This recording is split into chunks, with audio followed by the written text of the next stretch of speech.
The Great Flood records can be found in the book of Genesis from chapter 6 up until chapters 9 or 10 thereabout. Now, in the story of the Great Flood, because of the wickedness of mankind and the giants and all the killing and immorality, God decides to destroy the earth.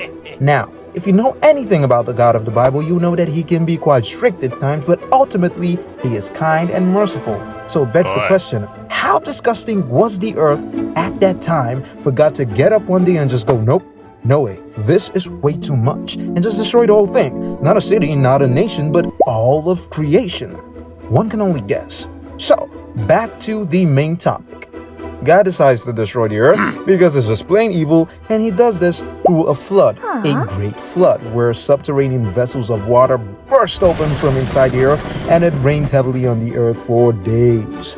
That's basically how the story goes, but to understand why this even happened in the first place, we have to track back even as far as to the creation story.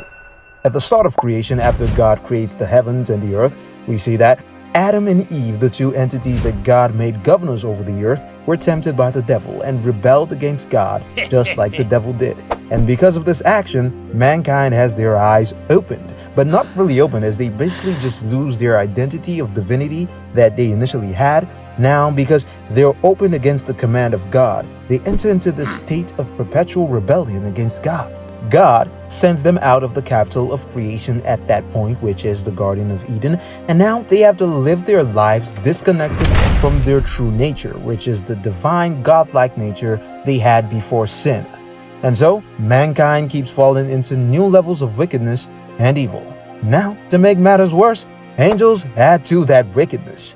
You see, there were these group of angels called Watchers. Now, the Watchers were assigned by God to, watch over the earth and stuff, but these Watchers look down and see the daughters of man and desire them.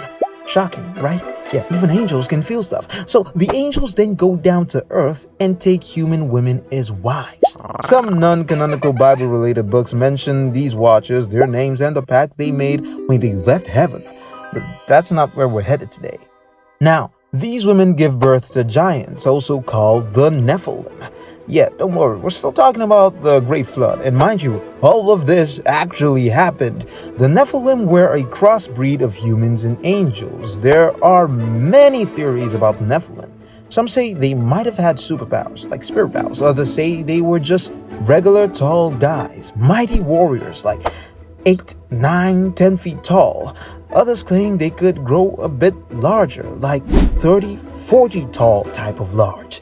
I mean, that could explain the strange large weapons archaeologists sometimes discover in excavations and the enormous giant bones they find lying around in different places all around the world. So, as we were, the Nephilim were roaming the earth at the time, and there was a lot of wickedness. So because of this unbalance in creation and the corruption by these fallen angels, God decides to basically do a factory reset on the earth and wipes it all off. So, what happens? God comes to Noah, the only righteous person in all the earth at the time, and tells him to create an ark out of gopher wood and take into the ark a pair of every unclean animal on the earth, 7 of every bird and 7 of every clean animal. So yes, it wasn't actually just 2 of each animal, contrary to popular narratives. So Noah does this and begins to work on the ark. The designs of the ark had to be very precise so as to ensure the survival of the human race and other animals. God said, and this is how I envision it anyways, make yourself an ark of gopher wood. Make rooms in the ark and cover it inside and outside with pitch. And this is how you shall make it. The length of the ark shall be 300 cubits, its width 50 cubits, and its height 30 cubits. You shall make a window for the ark, and you shall finish it to a cubit from above, and set the door of the ark in its side. You shall make it with lower, second, and third decks. So Noah does just this. It takes him anywhere from about 70 to 120 years to build the ark, and then came the flood.